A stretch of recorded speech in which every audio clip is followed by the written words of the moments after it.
Gadget Show. Susie, Dallas and I face one of our most punishing challenges ever. We suffer terrible pain using lightweight laptops. We exhaust ourselves testing high-tech backpacks. And our endurance is pushed to the absolute limit racing cutting-edge urban transport.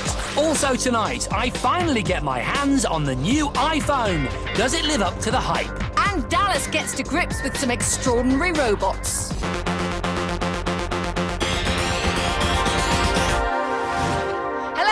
Welcome to the Gadget Show. Yeah, the last episode in the current series of the Gadget Show. Yes, after 19 episodes of gadget-filled fun, we're finally going to take a break. Yeah, but don't worry, we'll be back in the autumn, refreshed, reinvigorated and raring to go. Yeah, so let's get straight down to business. This week's challenge is a sort of three-way affair between her with the boots, me, him with the hair. And this week's challenge is, as the French would say, a challenge-toi. Yeah, basically, all you need to know is that it's all about endurance. Not only pushing ourselves, but also the gadgets we're testing to the limit to see just how good they are. Yeah, and because this is the Gadget Show, of course, we started with a race. For the first part of our endurance challenge, we'd be racing for 2 hours around this 1.2-mile Mallory Park circuit. And that means long climbs, sharp bends, and very, very long straights. It's designed for powerful machines with big engines, but we'd be racing around it on these. 3 of the most cutting-edge bits of self-propelled gadgetry you can buy.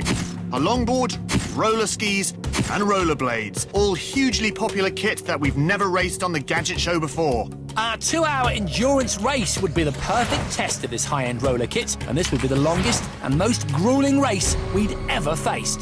3, 2, 1, go! We were off, and immediately Dallas and I pulled out a lead on Susie. What are you doing? You slipstreaming off me. Whoa! Oh, you got some money in that pocket, lad. After half a lap, I made the first break. Right, Campbell, let's get it on, baby. But Jace wouldn't let me go and overhauled me very quickly. Oh, those are quick. Look at that. Me and my Rocher T403 inline skates left Dallas panting in our wake. My skates have relatively massive 100mm wheels.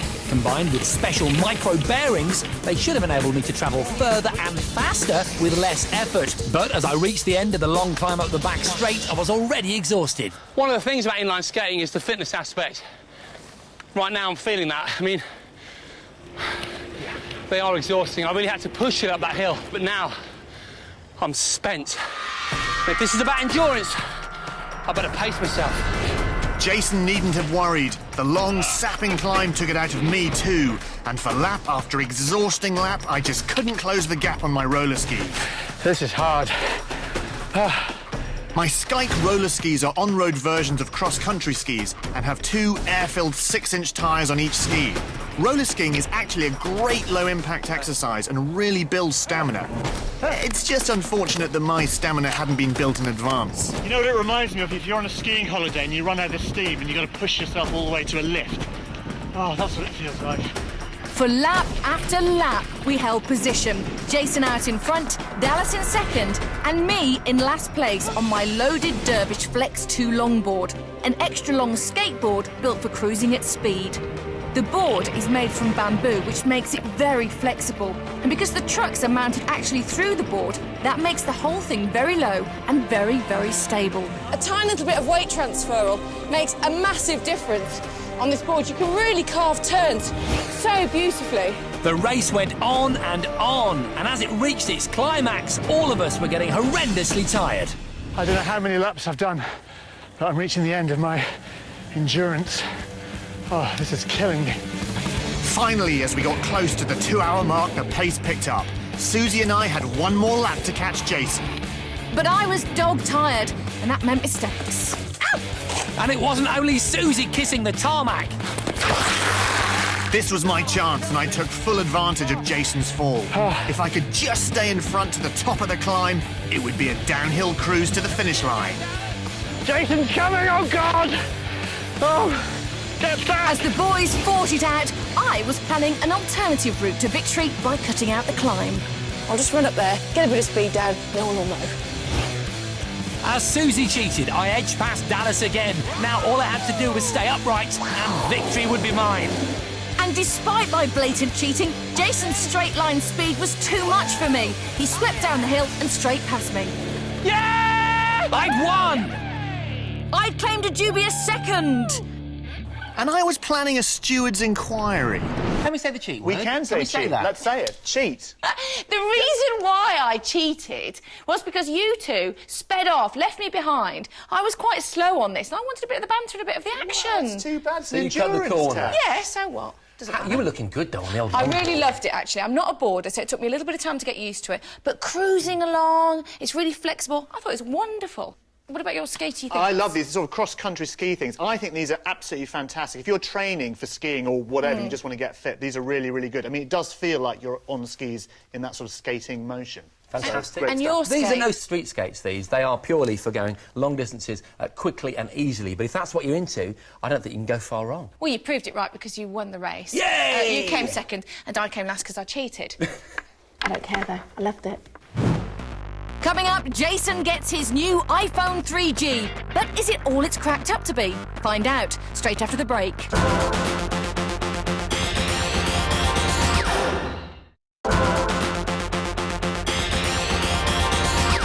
Welcome back. Now, we want to talk to you about one of the most eagerly anticipated new gadgets of the year.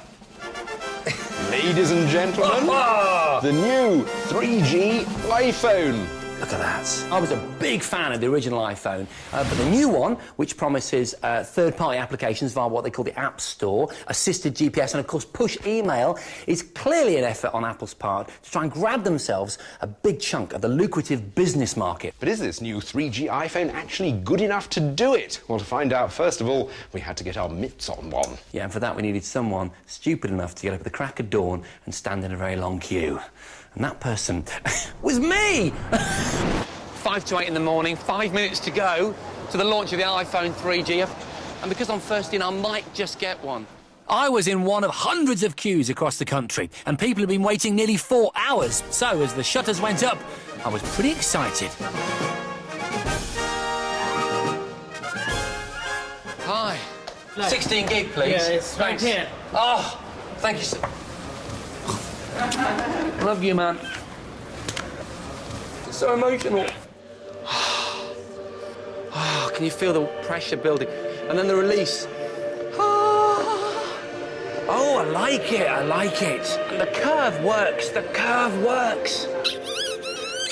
So, the looks are better than ever, but I needed to find out whether its improvements were more than skin deep.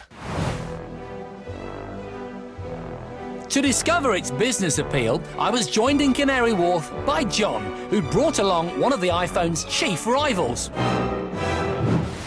The Nokia E71 has some serious business tools, full built-in keyboard, email and office software and integrated GPS. So we're going to put it up against the iPhone in 3 tests. First up, it's email, the cornerstone of any business phone. If I find the email setup, add new account, Well, you get that. typical kind of Apple. Very graphic. Icon-based, absolutely. Yeah, and this was surprisingly easy to set up too. Not as charmingly graphic as that, but at the same time, it was still easy. OK, let's send each other an email. What are we saying? What are we Hi, saying? it's me. Something like that. OK. OK, ready, go. We spent a while testing out the email systems on both devices. The new iPhone now supports push email, allowing you to receive mail as soon as it's sent, while the E71 checks every few minutes for new mail. In our test, the speeds were pretty similar, though we both agreed the QWERTY keyboard on the Nokia was slightly easier to use. So, with email a draw, our second test was web browsing. I'm going to the 5 Gadget Show website using 3G, and I've dreamt of this experience. And there it is, look, almost instantly. You get a much more conventional web phone experience with the Nokia, albeit a good one. As soon as you start zooming around the map. screen, it comes up with a little sort of representation of the whole screen in the top corner, which is good. Yeah. So the E71's got a perfectly respectable web experience. much so. But on the other hand, the iPhone's got the edge, I think, because it was just designed around that, and it really shows. I agree. So, with its better web browsing experience, the iPhone has sneaked into the lead as we head into our final challenge, GPS. Can our 2 phones get us from A to B? Where A is here, That's here. and B is... Canary Wharf Tube Station. OK. You ready? Yep. Go. PS, maps... Well, I found Canary Wharf. Let's just come up. OK, it's there. It's done. It's Me too. screen and everything. Done. Good. The 3G iPhone has upgraded its Maps navigational system to use GPS, and you can use satellite imagery to help you as you move around. So I've just seen a little blue bubble there shining at me, so I know the GPS is working. And my E71 also has GPS, working with the Nokia Maps application. Canary Wharf's looming skyscrapers are a tough test for GPS, but it's exactly the sort of business environment you need it to work in. Not getting much of a signal in here. It doesn't move dynamically, the map. You have to orientate yourself by moving the phone, which is a little off-putting. Though my screen was smaller than Jason's, it seemed to be updating quickly enough most of the time. I have actually lost my GPS signal. I should now be on this road here. The GPS is showing that I'm up here. Oh, hang on. 10 metres, is that it? And Jason's blip meant I got there just ahead of him. I'm here. Oh, no, so is Bentley. Look, where have you been? What I want to know is the iPhone a posy piece of bling, or is it worth its hype? Well, it's nearly worth the hype, I think. I agree with John. It's almost 5Gs, but unfortunately I'm going to give it 4Gs. OK. Not 5, because the text entry is still quite clunky, really. The camera's as rubbish as it was in the first version of the phone, and the battery life does seem to be a little on the weak side with the new 3G and GPS, but everything else is just wonderful. All right, John, so what about the E71? Well, I'm going to give 4Gs to the E71 because, I mean, its text entry is better than the iPhone, the camera is better than the iPhone, the battery life is much better than the iPhone, and all round it's just an incredibly good business phone in actually a very stylish package, very desirable. OK, right, I'm glad we've sorted that out. Do you want to have a little cuddle with your iPhone? Absolutely, yeah? thanks. OK, well, let's move on to the next part of this week's challenge, Endurance Challenge, which involves Jace, me and Dallas. For the next part of our challenge, we decided to look at solid-state laptops, ultra-portables. Yeah, so laptops, they've got rid of the hard drives and replaced them with flash memory, promising to be quicker, lighter and just generally more hardy. Yeah, and for this part of the challenge, the endurance was Japanese style. To test our solid-state laptops, we had to compete in a Japanese game show-style endurance challenge. I've gone for the obvious choice, Apple's solid-state MacBook Air. Now, it wasn't the first solid-state laptop on the market, but it's definitely the best known.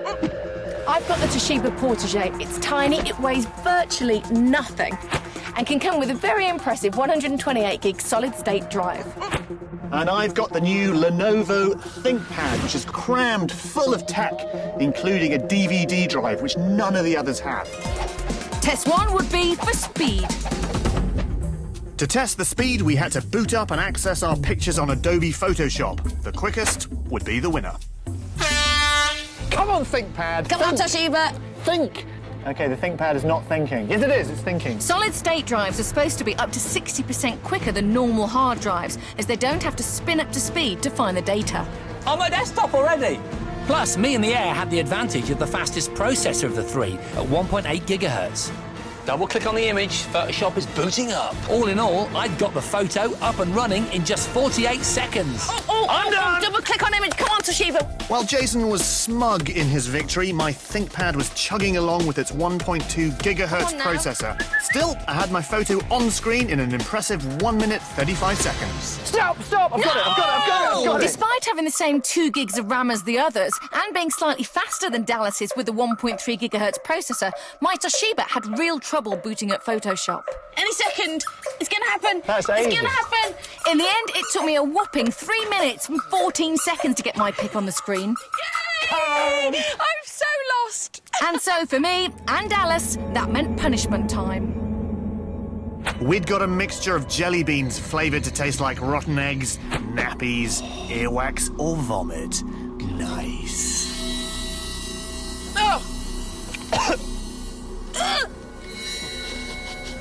That's rotten egg. I think he's going to yap. Suitably punished, it was on to test 2. This would be a test of weight. One of the great things about solid-state drives is that they weigh less. To test their weight, we've got to hold our laptops out at arm's length for as long as we can. And if we lower our arms too far and touch this rail, we're in for some serious pain. The losers will be shot with 20 frozen peas from remote-controlled compressed air pea shooters. My Air, with its aluminium casing, is the heaviest at 1.36 kilograms. My ThinkPad has lightweight carbon and glass fibre insides, but still weighs 1.33 kilograms. You feeling that burn yet, Dallas?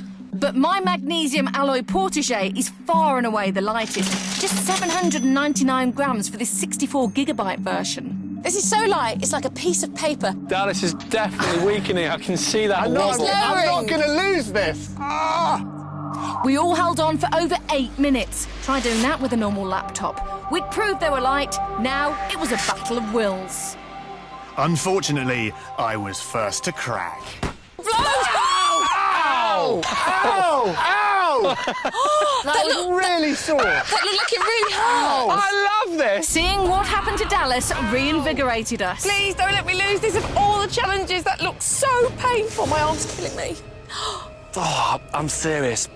I'm really in a burning muscle situation You're right shaking. now. I, for one, was determined not to get shot. But willpower alone wasn't enough. Holding anything like that takes it out of you, no matter how light. Susie's going, Susie's going, Susie's going. I, too, had to face the music. No! Oh, God, that's so painful. Jason won, but had no real right to. His hair weighs nearly twice as much as my portagee, so we shot him anyway. Time for the final test. Battery life. To see which lasted longest, we ran a USB lamp and fridge while playing some video on the fully charged laptops with their energy-saving power settings on. Disgusting muck awaited the two whose battery died first.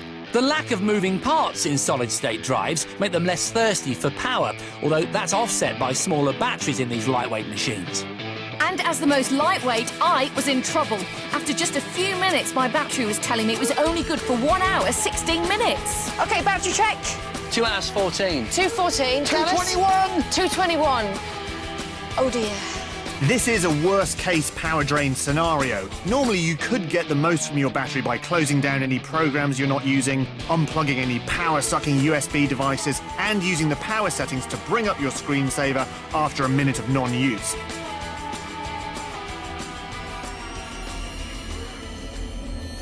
I can smell it. As expected, my smaller battery didn't last long. And when they took the laptop away from me for safekeeping, with just a few minutes left, I knew I was in trouble.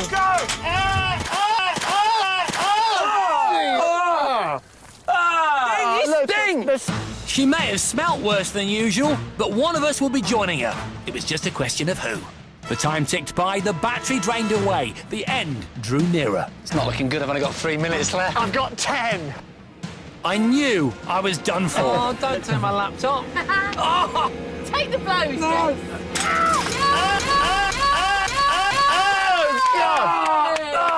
man, that's disgusting. It stinks. Ow! We should have gunged him. I got peed. You should have been going. I don't know what you were thinking. You were obviously half asleep. That We would be were. the We first thing missed I would that have one. done We would missed it. be We to missed it. press the gunge button. Anyway, down to the challenge. Yes. When I first Yeah. picked up this Toshiba, I was so excited. It's so light. Because it's so light, it's like a piece of paper. Literally, it really is. But the battery power and the start-up time was so irritating. Really disappointed, let itself down. Yeah, I mean, I quite like this one. The battery power, it's really good. You know, it won the battery test, obviously. But it's not light, and it's quite sort of clunky and utilitarian looking. Isn't it? Yeah. It's functional. It's not sexy like your MacBook Air. Thank you very much. You're right, this is a beautiful piece of technology. is. We've reviewed it before on the Gadget show. But you know what, when all's said and done, I know it performed quite well, it's very expensive, and I just wonder if it was a bit cheaper, if I'd like it more. Can I just pause for a minute and just get back to the challenge at hand? I've got one word for you, Susie. That is brave of you to mention that. I'm going to mention it because let's just look at the evidence. Cheated at the skateboard endurance challenge. Yeah. First to be gunged in the battery You're test. barred from the next part of the challenge. It's I've said over. it. It's over. I've said it. Oh, yeah. I love the way that these two make the rules up, don't you? Together we are strong. We are strong. Yeah. It's time for the focus group. This week on the focus group, we're looking at Gadget lawnmowers, and to help us decide which one of our chosen 3 Gadget lawnmowers can actually cut it, we've enlisted the help of our focus group, who are made up of landscape gardeners and students. And Jason Bradbury, ladies and gentlemen, will be going first. Say hello to the Countax FW four-wheel drive, modelled on Formula 1 spec. Nice to meet you, Mark. Yeah? OK, start her up. Just press the start button. I think it's as simple as that. Oh, back up. Nice. Backing up. Now, inside this machine is a Honda engine. It's a 16 horsepower, twin cylinder with an overhead cam, and it delivers quite some power. How does that feel to you? Very good. It's also got an electrically operated cutting system. Down below us there, you can lower it electrically so you can get exactly the right height on the grass. Slopes are a real problem when you're lawn mowing. This thing is designed to cope with up to a 30-degree slope, and if you get too far near that 30-degree point, a beeper will go off to warn him that he's on a slope, that it could be slippery and he could be, well, in danger.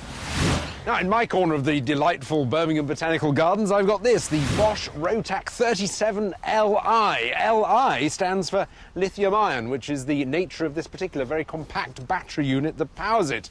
Rich here has agreed me to help me demonstrate to slot the battery in. Now, the fact that it's got a lithium-ion battery means that the mower's got a number of advantages, one of which is extremely light, as Rich will now demonstrate by lifting it literally with his little finger.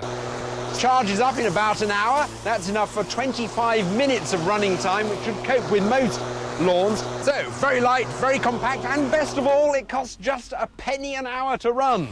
The solar hybrid automower by Husqvarna just does it all for you. It's completely automated. It will go out and cut your lawn every day if you want it to. The control box just in here is really, really simple to use. I'll just send this off to start its work. And as you can see here, it's got a solar panel on the top. It will go up to this perimeter wire here, which has got a really low voltage going all the way around the edge of your lawn. And it's creating a sort of magnetic field, so it will work within that field. Its cutting pattern works a little bit like a sheep. It's quite random, but it will do your entire lawn. And then when it's finished, it goes back to the docking station and sits in there and recharges, so it's ready to go again.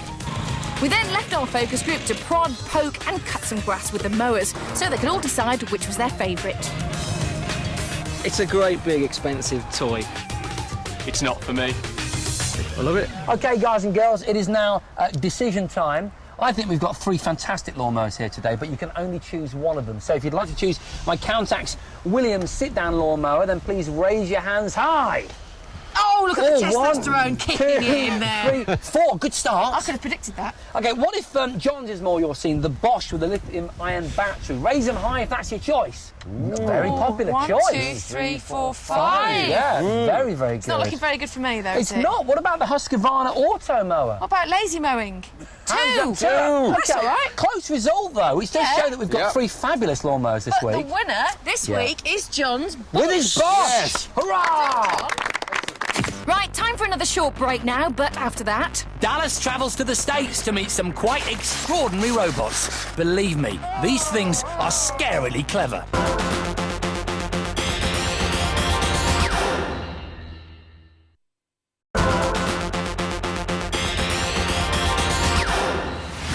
Welcome back. Now, I hope you had a cup of tea and went to the loo during the break, because you will not want to move from your sofa for the next few minutes, as what we're about to show you is truly amazing. It's definitely the part of today's show that you'll be talking about with your workmates tomorrow. So, prepare to be amazed. Here's Dallas. This week, I'm in California, home to some of the biggest names in the technology industry. So one of the great promises of technology and gadgets, certainly when I was a kid, was that of humanoid robots that would be able to pander to my every whim, you know, do my washing up, make my dinner, fix me a martini, that kind of thing. So far, it hasn't happened. But I've heard of a couple of truly amazing robots that are hidden away deep in the heart of Silicon Valley.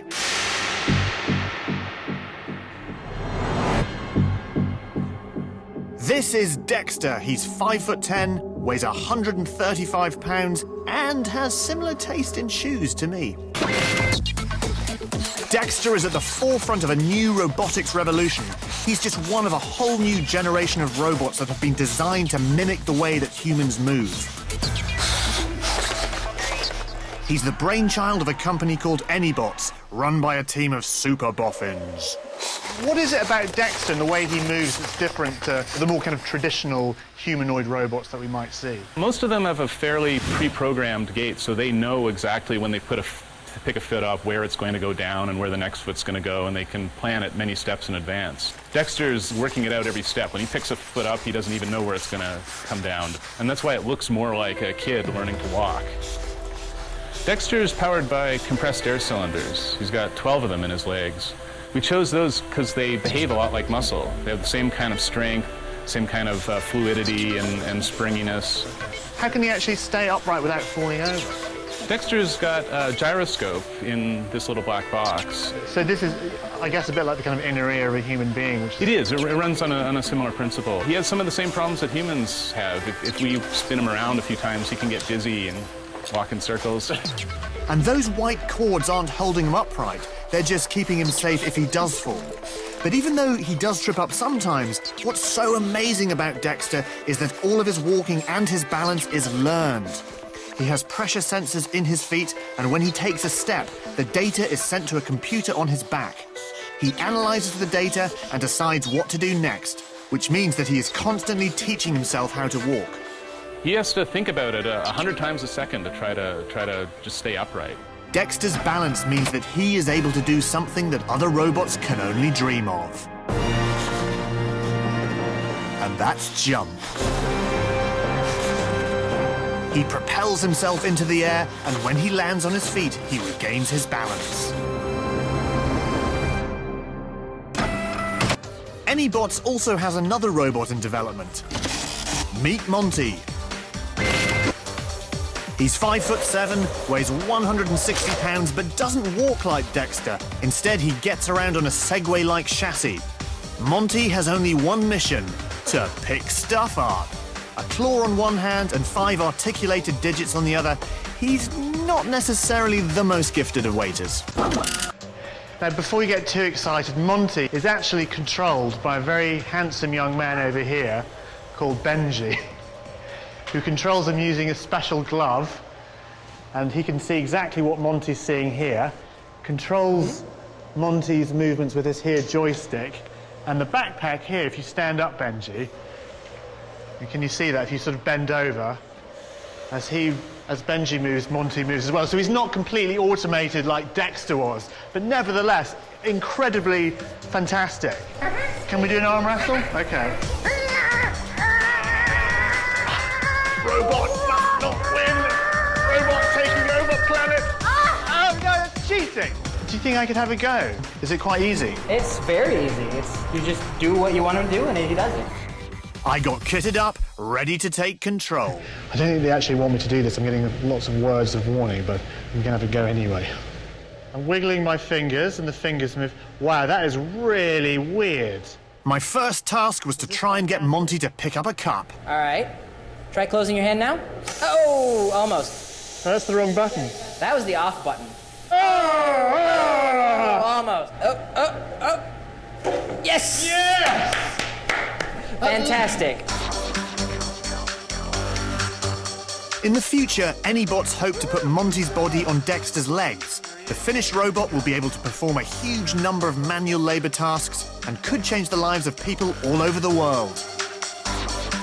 There we go, I'm touching him. I touched Dexter. But in the meantime, this unlikely pair are going to stick around in California and learn some more about being human. If only they'd learn to get along. I love robots! I love them too. Does that make me technically a nerd? It depends how you express that love. Right. Being absolutely honest with you. Yeah. I like Dexter. Dexter's great, although I thought he had a slightly malevolent twinkle in his eye, and I reckon in about 10 years he might go robot crazy, enslave the human race for his own nefarious gain. I saw that. Do you know I've got a robot who's not capable of doing that right now, but he can do some pretty good combat moves.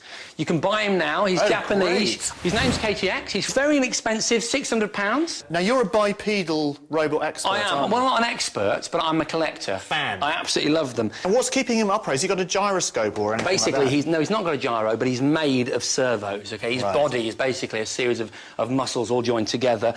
But interestingly, unlike a lot of bipedals, out of the box, he can speak. I love the Gadget show. Catch it on Channel 5, Mondays at 8 o'clock. Isn't that great? That is genius. Oh, this is what I wanted when I was a kid. Why didn't we have these? This is proper toy robot stuff. And this guy is extremely agile. Let me just put him in combat mode, which is very, very sexy. I'll try and do some punching moves. Here we go. Little side punch. Oh, very nice. That's proper karate. It is kids. really good. That's proper karate. And you kids. could get two of these guys together and have a proper kung fu fight. I'm using a standard PS2 controller. That's another really interesting feature of KTX, that it'll work with a simple Bluetooth programmable joystick off the shelf. It's also got a football mode, which is really cool. It's a goalkeeping move. Goalkeeping I like that. action. Very good. Look at that. That's not allowed strictly under the rules of football. That's not sporting. Can he do a dive and break his metatarsal? Yes, he can. Look at that. That's not far off what you said, is Pretty it? good. Whoa! Oh my God! Look, it gets up. It's a big daddy slam. That's very good.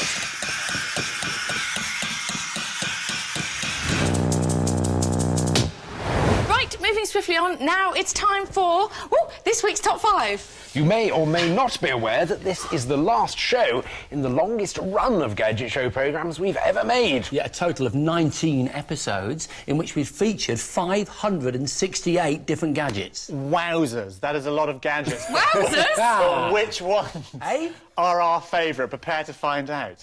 Because now we present to you our top 5 gadgets of this series. That's a good look. All right.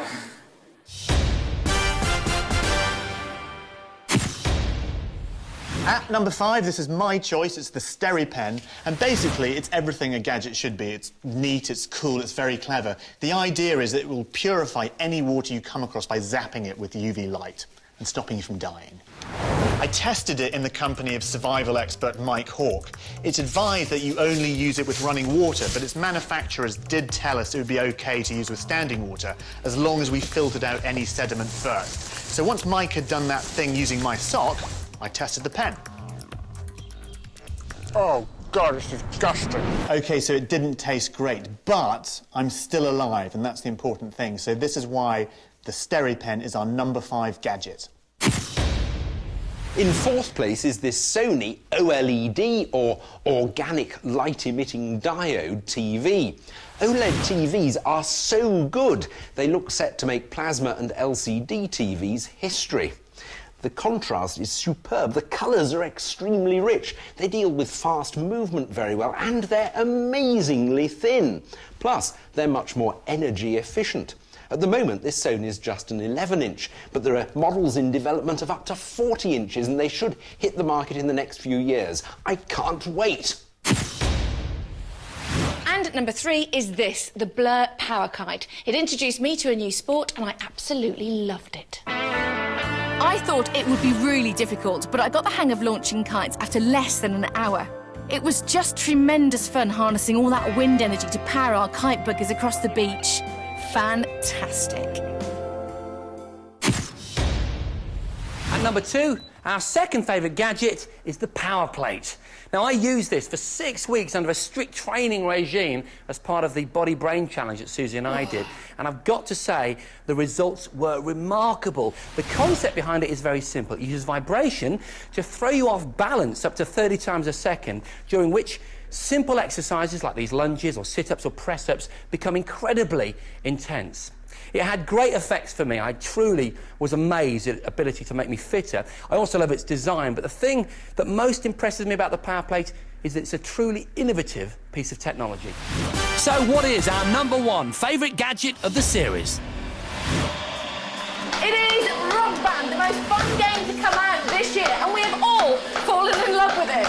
I'm the last person in the world to have any rock star fantasies, but thanks to Rock Band, I'm changing my mind. Finished with my woman, cause she couldn't help me with my mind. It's genius. If you like standing in front of a mirror with a tennis racket pretending to be Flash, you're going to love it. As multiplayer gaming experiences go, I just love this game because it brings non-gamers into the gaming fold, and that's got to be a good thing. And what's more, Rock Band 2 is coming out later this year and promises to be even better.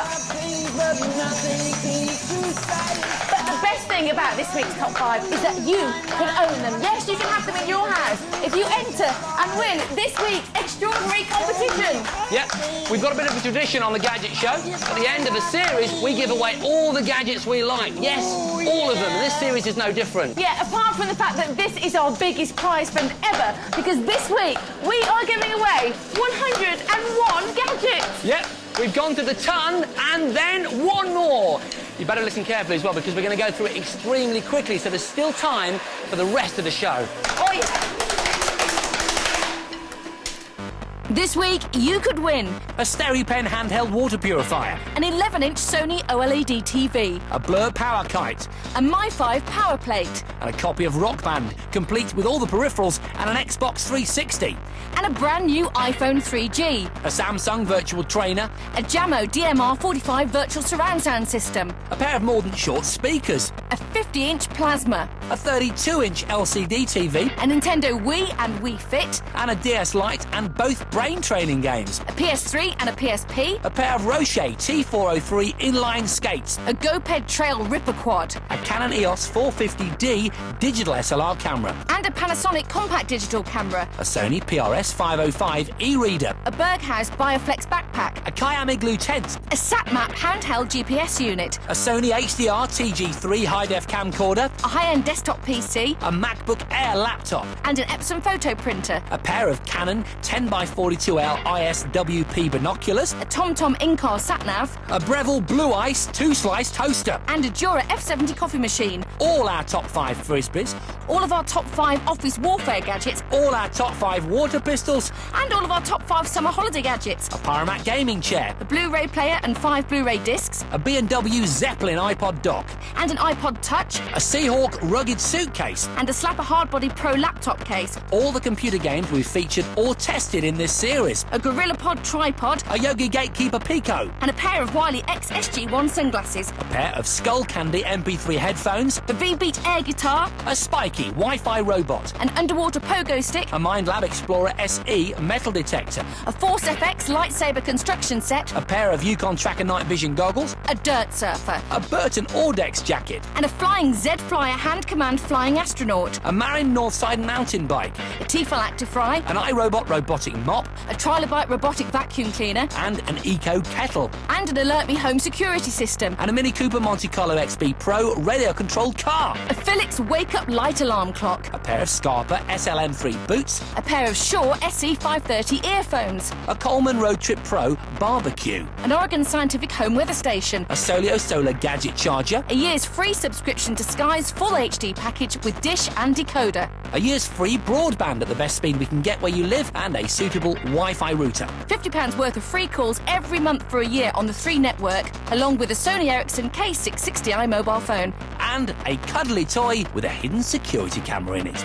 It is by far the biggest prize fund we've ever assembled to go to one home, and has the value of nearly £28,000. And to be in with a chance of winning all this booty, you'll need to know the answer to this question. iRobot starred which Hollywood actor? Was it A, Tom Hanks, B, Will Smith, or C, Bruce Willis? To enter, call 0904 251 5555 or text Gadget plus A, B or C to 63555. Calls cost £1.50 from a BT landline. Calls from other networks may vary, and from mobiles will cost considerably more. Text costs £1.50 plus 1 message at standard network rate. For rules, go to 5.tv/win. Lines close at midday on Monday the 11th of August. And we'll show you the question again at the end of the show. Good luck. Right, time for the last break in tonight's show, but after that... Dallas and I face our most grueling and exhaustive testing ever in the climax of our endurance challenge. Stick around and you may just see a grown man cry.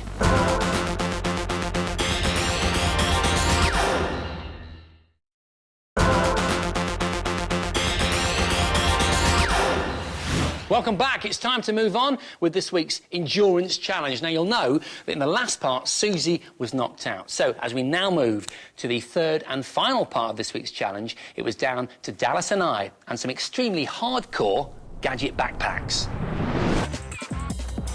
I've got the new version of the unique Berghaus Bioflex Pro. It twists and flexes to make it super comfy. And I'd got this brand new MacPack Cascade that's extremely waterproof and really comfortable. We'd got a whole load of camping stuff to carry in an endurance race. We had 2 hours to go round and round an athletics track over a whole bunch of obstacles. 3, 2, 1, go! Oh, God. That's quite comfortable, isn't it? It feels very comfortable. I feel well supported. I want to tell you about the bag, because right now it's feeling really good, and I think it's probably something to do with this BioFlex system, keeping the centre of gravity in the right place in the middle of my body, so I can sort of lean and I can sort of jog like this. And the bag enables me to flex my hips. My hips are also supported by these two fingers.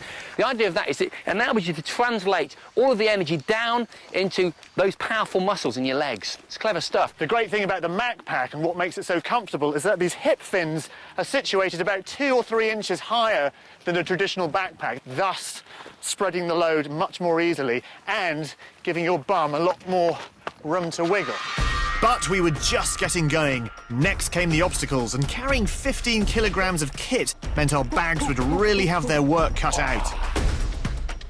I can feel that BioFlex system waggling as I went over there. Is it flexing? Yeah, flexing really effectively. Yeah! I'm well impressed with this. Really? Yeah, it's rigid, it's well made, it feels like there's been no compromise in the design. It's good. But that would soon change. Half an hour in, we picked up the pace, and the weight started to tell. It feels okay, yeah. It didn't matter what I tried, lap after lap. This was getting tiring. Slowly but surely, the BioFlex system, twisting with my body when I was running, really came into its own. Again, I'm loving that system. I can just feel it in the centre of my back. It just tenses as I put that swaying motion into it. I still felt pretty fresh. While the rigid MacPack was great to begin with, it was starting to get me down. And as if it wasn't bad enough, the weather was about to take a dramatic turn for the worse. We had rain machines and a 70-mile-an-hour wind machine that kicked into life, and we had to get our waterproofs on sharpish. Oh, my God, it's so windy! We'd packed properly so they were easy to access, if a little tricky to put on. My Berghaus is made from a slightly waterproof coated fabric. But it's my MacPack that is protected from the elements. It's made from a unique fabric that's part cotton, part polyester.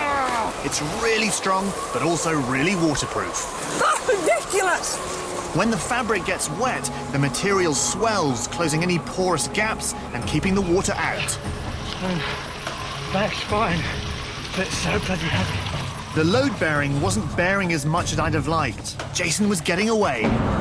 Then I redoubled my efforts and caught up again. I was going to push him every inch of the way. Coming for a jog? It became clear neither of us were going to give up. We only had 5 minutes left, and we were pushing ourselves every step of the way.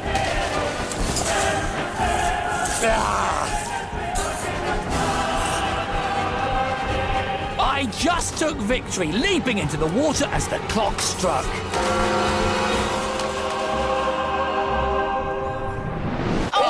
Do you know, that looks so gruelling. I'm really glad that I actually wasn't in that challenge. Genuinely horrible, I have to say, that was. I'm glad that I'm not still in it. What I want to know, though, is which one's best? Which one should I use for my summer rambling? Well, here's the thing, John. Even though I didn't win, I really, really like the MacPack. I think this is a very, very solidly made It's very tactile, backpack. isn't it? But this Berghaus still won, though. This performed very, very well in some quite nasty conditions. Yeah. So jumping on and off big obstacles. Very, very clever engineering. Well, that's all we've got time for this show, and indeed for this series. But fear not, there is another series starting in early October. Yes, but until then, happy summertime. Have a good one. See you, bye. October. Cheers, bye.